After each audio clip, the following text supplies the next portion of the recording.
강건하십시오. 전우좌우에 계신 분들과 함께 인사 나누시겠습니다. 무더위에 강건하십시오. 무더위 속에도, 폭염 속에도 우리 주님을 사랑하시고 예배의 자리를 사모하셔서 나온 이 자리에 한 분 한 분 위에 주님의 크신 은혜가 충만하시기를 예수님의 이름으로 축원합니다. 무더위가 참으로 심각합니다. 그래도 선선할 줄 알았던 강릉의 어느 지역에서는 베란다에 놓아둔 달걀이 부화되는 일이 생겼다고 합니다. 까뭇까뭇한 병아리가 태어난 것을 제가 사진으로 보았는데, 그 병아리는 이름을 깜순이라고 지었다고 이야기를 들었습니다. 뻐근함과 두통과 무기력함을 호소하는 열대야의 밤이 계속되고 있는 요즘입니다. 피서지나 해수욕장은 잘 될 것으로 생각하였는데 해운대가 기록적인 폭염에 오히려 사람이 드문 여름을 맞는다고 하지요. 111년 만에 폭염이라고 하는 것인데, 111년 전에 이와 같은 더위가 있었다고 하는 것이 아니라 기상 관측을 111년 전부터 시작해서 오늘날까지 오면서 가장 더운 무더위를 기록했다고 하는 것입니다. 이때에 건강함과 강건함으로 예배의 자리에 나오신 것이 이미 우리 주님의 풍성하신 은혜임을 믿으시기 바랍니다. 그리고 이 무더위가 영원하지 않을 것을 우리는 알고 있습니다. 다가올 인생의 가을이 있으며 이 무더위를 잘 인내하고 나아가면 인생의 가을 가운데 하나님께서 우리를 붙들어 주시고 선선한 바람으로 위로하여 주시며 열매로 풍성하게 채워주실 것입니다. 할렐루야! 그 소망으로 이 무더위를 잘 이겨내시기를 바랍니다. 올해처럼 무더웠던 여름이 제 일생에 한 번 있습니다. 2007년 8월 첫째 주 둘째 주의 여름입니다. 2007년 8월 첫째 주 둘째 주 사이입니다. 10년도 더 된 일인데 아직도 어제 일처럼 생생합니다. 금요철에 예배를 인도하고 자정이 넘어 들어와서 씻고 그리고 이것저것 할 일을 마무리하고 잠자리에 누우니 새벽 1시에서 2시 사이쯤 된 것 같습니다. 깜빡 잠이 들었습니다. 피곤하고 잠이 드는 그 시간에 당시에 배가 불러있던 임신했던 아내가 저를 흔들어서 깨우는 것이었습니다.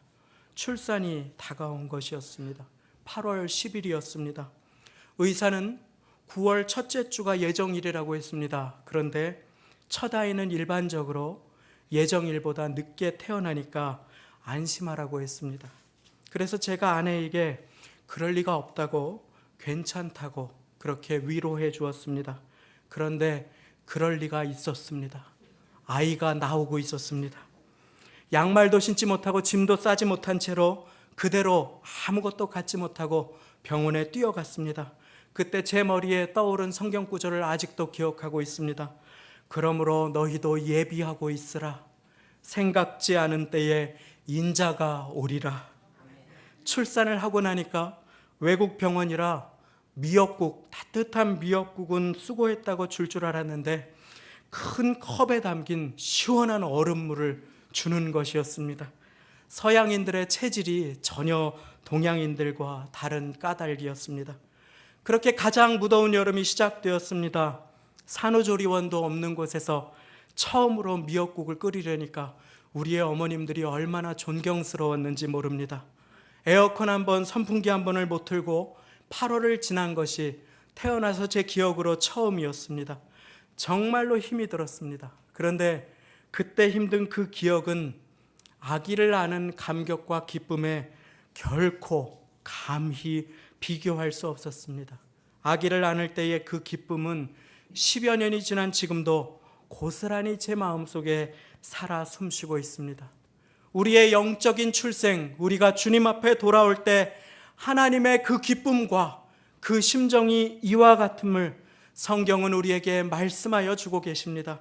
사랑하는 여러분, 한 영혼이 천하보다 귀하게 생각하시는 우리 주님께서는 그 한 영혼이 주님 앞에 돌아올 때 천국에서 잔치를 여는 분이심을 믿으시기 바랍니다.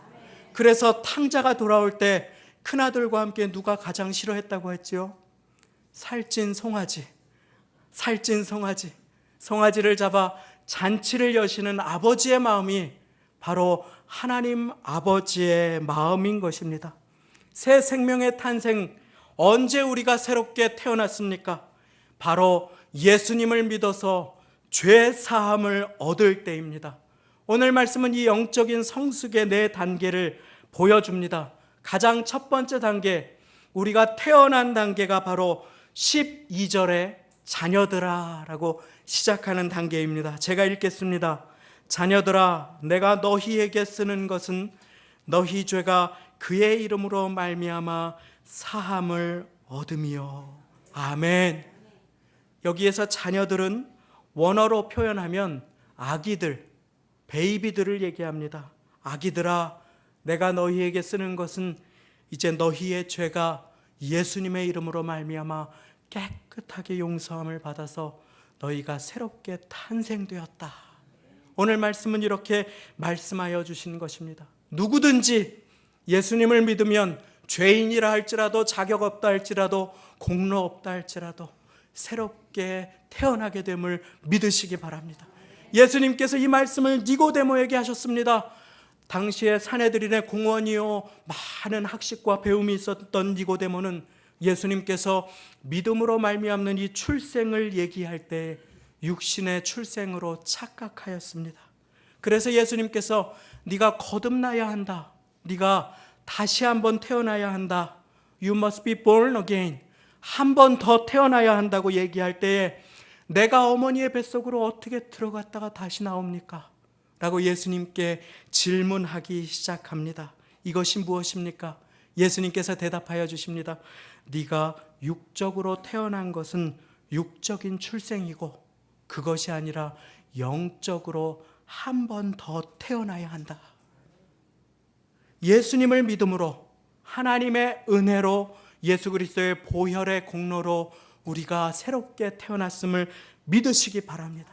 이렇게 우리 모두는 새로운 출생, 영적인 탄생을 통하여 예수님을 믿음으로 새 출발을 하게 된 것입니다. 하나님께서는 우리의 인생에 이미 새 일을 행하신 것입니다. 교회는 이와 같은 곳입니다. 새로운 출생, 영적인 출생의 자리여야 함을 믿으시기 바랍니다. 참으로 복된 교회는 유명한 사람들이 많이 있는 교회가 아닙니다.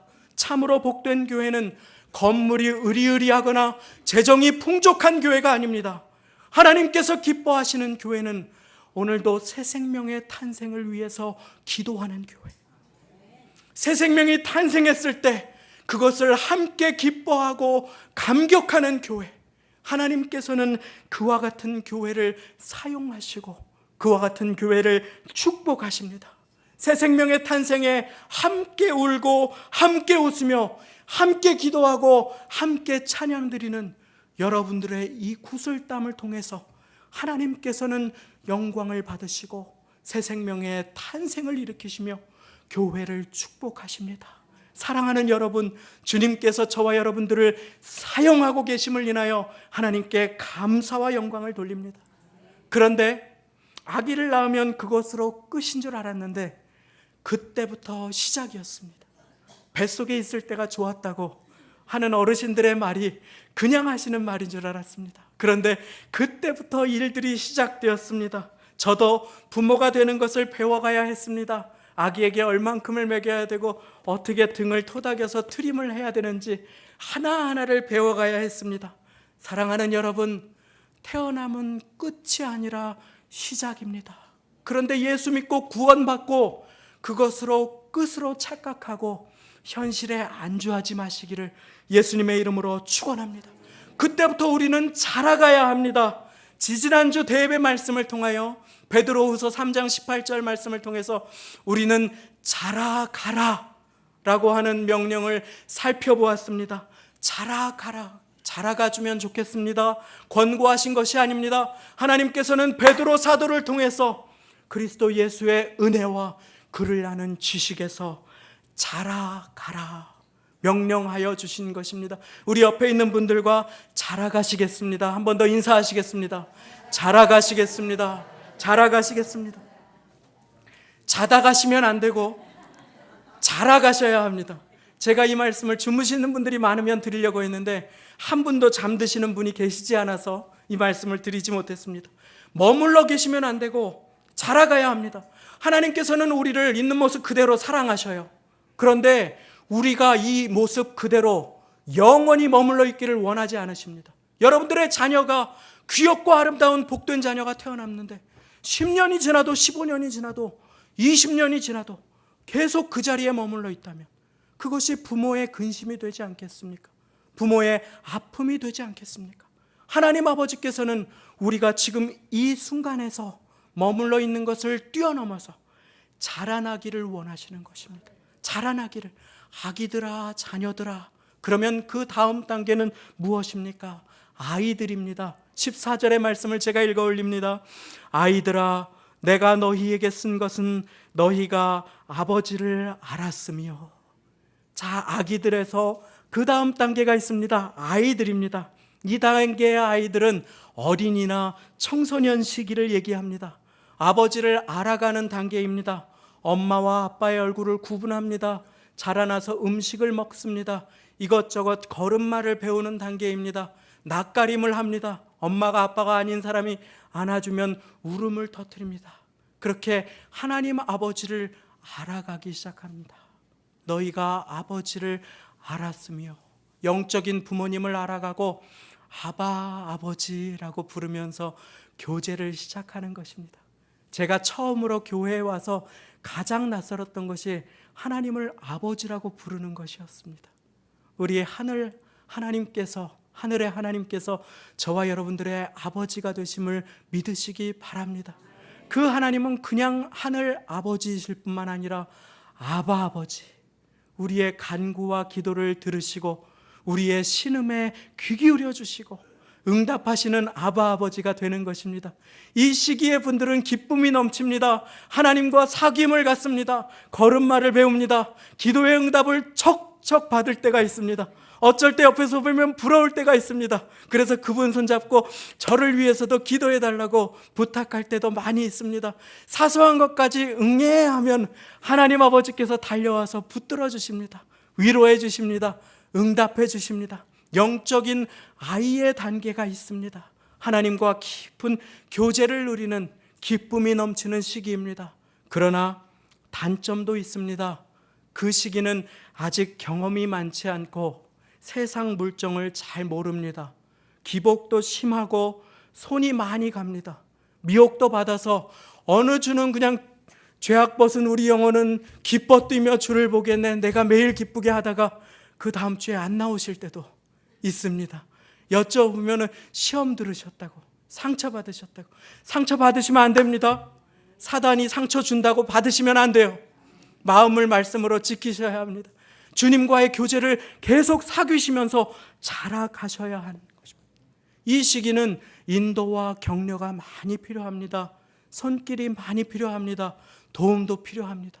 넘어져 계실 때 일으켜드리는 손길이 되어야 합니다. 가서 함부로 꾸짖지 말아야 합니다. 보듬어 주어야 합니다. 격려해 주어야 합니다. 이것이 우리 교회에 영적인 아버지와 어머니가 많이 계셔야 하는 이유입니다. 영적인 아버지와 어머니로 존귀하게 쓰임 받으시기를 예수님의 이름으로 축원합니다. 때때로 교회 나오신 지 오래되셔서 영적인 아버지나 어머니로 되셔야 할 분들이시거나 큰 직분을 맡으신 분들이거나 신앙 연륜이 계신 분들이 이단에 빠지거나 시험에 드셨다고 하는 이야기를 들을 때가 있습니다. 그때 마음이 무너집니다. 왜 그렇습니까? 하나님의 명령을 따라 말씀을 가까이 하여 성숙하거나 자라나지 못했기 때문에 그렇습니다. 아버지를 알지 못하는 상황 속에서 그저 자기 힘으로 뛰어다녔기 때문에 그렇습니다. 아이들이 미혹을 받을 때가 있습니다. 아버지의 뜻을 잘 모를 때가 있습니다. 그것처럼 오늘 말씀에 우리가 읽지는 않았지만 17절까지만 읽었는데 18절에 보시면 아이들아 하면서 또다시 적그리스도의 미혹에 유혹되지 말아라, 현혹되지 말아라 라고 하시는 그와 같은 말씀을 볼 수가 있습니다. 이처럼 아이들의 시기는 미혹되기나 현혹되기에 쉬운 시기입니다. 이 시기에 우리가 반드시 애쓰고 힘써야 할 것이 있습니다. 하나님 아버지를 자꾸 알아가야 하는 것입니다. 알아가야 하는 것, 제가 에베소서 4장 13절 14절 말씀을 너무 중요하기 때문에 읽어드리겠습니다. 자세하게 들어주십시오. 우리가 다 하나님의 아들을 믿는 것과 아는 일에 하나가 되어 온전한 사람을 이루어 그리스도의 장성한 분량이 충만한 데까지 이르리니, 이는 우리가 이제부터 어린아이가 되지 아니하여 사람의 괴술과 간사한 유혹에 빠져 모든 교훈의 풍조에 밀려 요동치 않게 하려 함이라. 할렐루야. 오늘 어린아이와 같은 순수한 신앙으로 자라가고 계신 분들이 있으십니까? 이제 청소년으로 자라가시기를 바랍니다. 혹시 영적인 성장이 더디어지시는 분들이 계십니까? 이제 영적인 성장을 사모하시기를 바랍니다. 오늘 말씀의 제목이 영적인 성숙을 사모하십시오. 영적인 성숙, 하나님 아버지, 내가 자라나기를 소원합니다. 혹시 하나님께 이렇게 기도드리신 분이 계시다면 그분은 참으로 복된 분이십니다. 왜냐하면 하나님께서는 우리가 영적으로 자라가기를 기뻐하시기 때문인 것입니다. 늦게 구원을 받으셨는데 영적인 성숙을 이루어 가시는 분들을 볼 때 얼마나 기쁜지 모릅니다.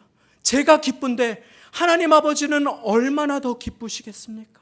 그러나 하나님의 말씀은 그렇게 경고하시며 권고하십니다.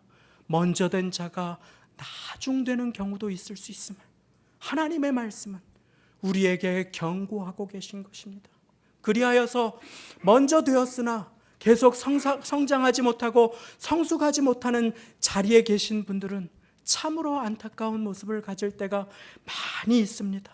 사랑하는 여러분, 자라가게 되시기를 예수님의 이름으로 축원합니다. 우리가 자고해지고 높아지면 그때부터는 계속하여 우리는 걸림돌로 어린아이인데 장성한 자리로 착각하고 서 있습니다. 내가 다 해봤는데 그거 아니야. 안 돼. 항상 그와 같은 레파토리로 다른 사람들도 넘어지게 하는 그 자리에 계셔서는 안 되는 것입니다. 우리는 자라가야 하는 것입니다. 하나님의 명령이 자라가라고 명령하고 계신 것입니다. 자, 그 다음 세 번째 영적인 단계가 있습니다.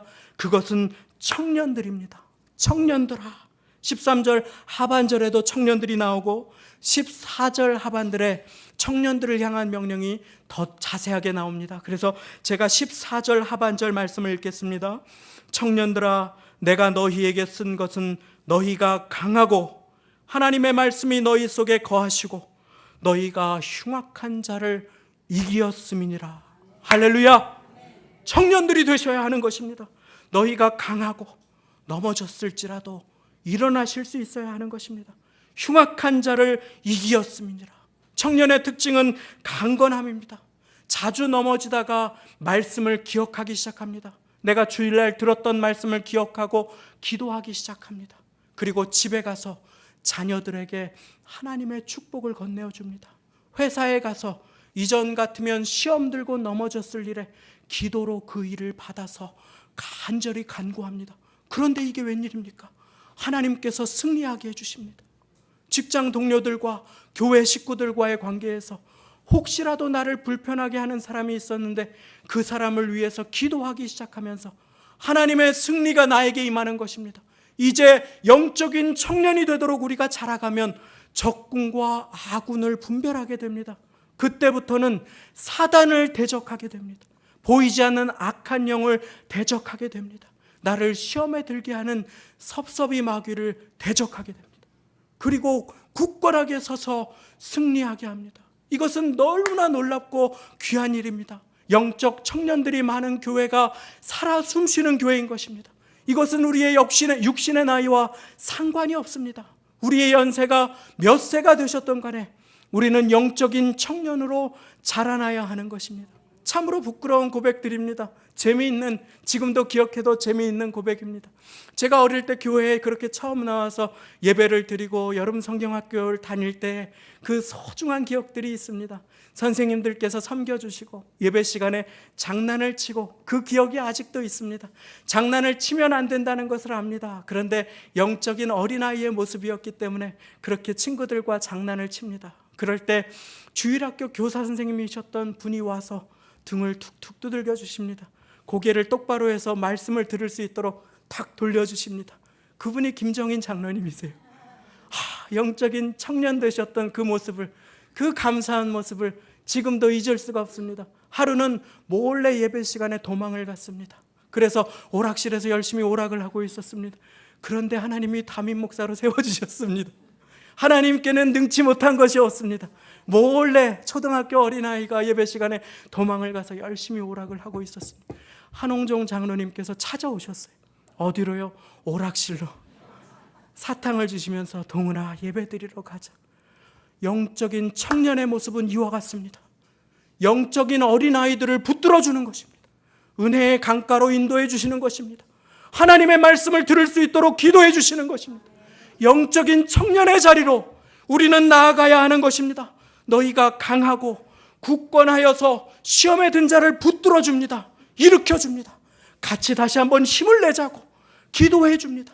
영적인 청년으로 승리로 나아가야 하는 것입니다. 어떻게 우리가 영적인 청년의 자리까지 자라갈 수 있습니까? 그 말씀에 비결이 있습니다. 14절 하반절 말씀을 제가 한 번 더 읽습니다. 청년들아, 내가 너희에게 쓴 것은 너희가 강하고 하나님의 말씀이 너희 속에 거하시고 너희가 흉악한 자를 이기었음이라. 무엇이 너희 속에 거한다고요? 하나님의 말씀, 우리 영의 양분이 된, 우리가 자라날 수 있는 음식이 된 하나님의 말씀이 우리의 마음 가운데 거하게 할 때, 그때 우리는 영적으로 성장할 수 있음을 믿으시기 바랍니다. 지금 결코 늦은 것이 아닙니다. 가장 늦었다고 생각하시는 때가 가장 빠른 때입니다. 골로새서 3장 13절 말씀은 그리스도의 말씀이 너희 속에 풍성히 거하게 하라. 우리의 마음에 무엇을 두는가는 우리에게 달려있는 것입니다. 예수님께서 그래서 라오디게아 교회에 볼지어다 내가 문 밖에 서서 두드리노니, 라오디게아 교회 그 말씀을 주셨습니다. 믿지 않는 분들뿐만 아니라 오늘 우리의 마음을 말씀으로 두들겨 주시는 그 주님 앞에 우리는 마음을 활짝 열고 나아가야 하는 것입니다. 주일날 받은 말씀을 기억하고 되새김질하고 묵상하는 자는 복 있는 사람임을 믿으시기 바랍니다. 그는 자라나게 됩니다. 시냇가에 심은 나무가 시절을 쫓아 과실을 맺으며 그 잎사귀가 마르지 아니함 같으니 그 행사가 다 형통하리로다. 할렐루야. 우리가 형통하기 위해서 해야 할 일은 하나님의 말씀을 먹는 것입니다. 옆에 있는 분들과 인사하겠습니다. 말씀을 드십시오. 말씀을 드십시오. 말씀을 드십시오. 그렇습니다.